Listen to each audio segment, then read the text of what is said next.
why does this person need money? They've been borrowing money for the last 5 years from all these other people. Why do they need more? What's up, everybody? Today's video is on the 5 factors that impact whether or not you're gonna be able to get an 800 plus credit score.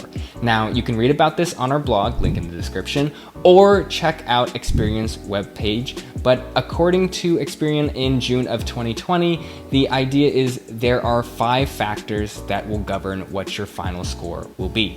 Number 1 is your payment history. Now, this is one of the more important ones. It makes up 35% of your credit score. And the idea is you want to think about this like your Snapchat streak. Make sure that you're doing it on time for a long time, which means you're paying back your debt every single month for a long time without missing a payment. Okay. Now, the second most important factor that impacts your credit score is called credit utilization. Now, this is just a fancy way for saying how much of your credit or how much of your debt that you're allowed to borrow you're using, and it makes up about 30% of your score. And the idea is you want to think about this like mom and dad gave you $100 to spend. Now, ideally, you would save a little bit of money for a rainy day fund and you won't use the whole $100. But if you decide, nah, I'm gonna splurge, man, I'm gonna go buy some cookies, maybe get a new video game, maybe go out to the movies, and you spend it all, well, that makes you look like a risky person, because what you're doing is you're using all the money you have. So lenders are going to look at you and go like, we got to be careful. Is this person spending more money than he or she has? And then you want to take a step back, because nobody wants to give money to somebody who's going to be like, hey, well, sorry, I don't have that money anymore. Nothing I can do. Now, the third factor that impacts your credit score is called your credit history. This is on the lower side. It only has a 15% impact on your score. And like the name implies, it's just how long you've had your accounts. Okay, so this can be your oldest account with your newest account and all the accounts in between. They're gonna take an average of all of it. And obviously, the longer you have an account, the better your reputation is for paying people back. So for example, if you have been borrowing money from your good friend Joe for the last 5 years, but you've paid back money every single month, every single cent for the last 5 years, then you got nothing to worry about. Your account has a long history, a 5-year long history. Now, if you have more people that you're borrowing money from, then it's kind of like just an average of all those people.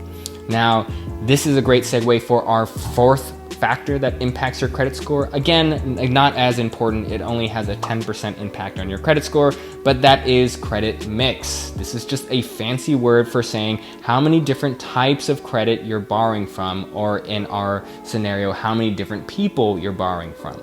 So take, for example, Joe again. You've been borrowing money from him for 5 years. Let's say you were also borrowing money from Natalie for the last 3 years, and you also took out a small loan from Stephanie for the last year. As long as you're managing and paying back Joe, Natalie, and Stephanie every single cent, every single month for all of that time, then it means you are good and responsible. You can manage all the different things that are going on in your life, and you're doing it well. You're paying it back on time, and you're keeping track of everything. So in the real world, this could be like you're managing your mortgage payments. You've also got a car loan and maybe even some student loans. As long as you're making sure to pay them all back on time and you're managing a lot of different accounts, then it shows lenders that you're really responsible and dependable.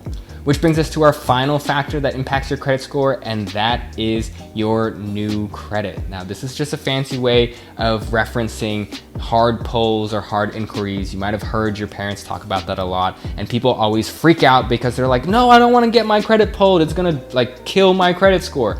That's actually not true. It only has a 10% impact on your credit score, and believe it or not, if you're making payments consistently, it will rebound pretty quickly. So take, for example, our analogy with Joe, Natalie, and Stephanie. You've been paying them all back for the last 5 years. You've been doing it on time. You've been consistent. You've been responsible. So then you're like, hey, I'm gonna go and borrow some money from Roger. So you're like, hey, Roger, can I have $100? I promise I'll pay you back. Roger, for a split second, will be like, why does this person need money? I mean, they've been borrowing money for the last like 5 years from all these other people. Why do they need more? But if Roger goes through the books and talks to Natalie, Joe, and Stephanie, and you get glowing reviews and they're like, yeah, Nick always pays me back on time, every single penny, every single month, I got nothing to worry about, then Roger will feel a little bit better, Roger feels safer, and will want to give you the money with less strings attached. And that's how your credit score works, right? If you pay back the money consistently, after a few months, your score may take a slight hit, but then it's gonna pop right back as if nothing happened.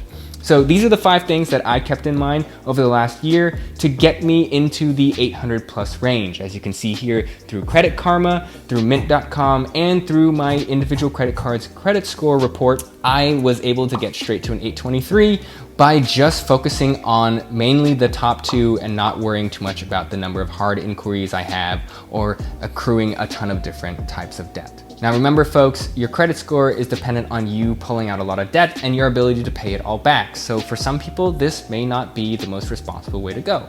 But if you are interested in getting that 800 plus credit score, just remember that it takes time, it takes patience. Remember to check your payment histories and keep your credit utilization as low as possible.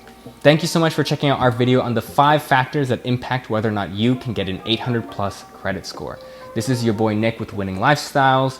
Remember, we're here to provide some educational and entertaining content, but we are not financial service professionals. So if you do have any specific questions, please make sure you hit up your nearest credit coach and see if they can help you out. Otherwise, thanks so much for checking us out. Please remember to hit the subscribe button, ring that bell, and smash the like button. Until the next one, peace.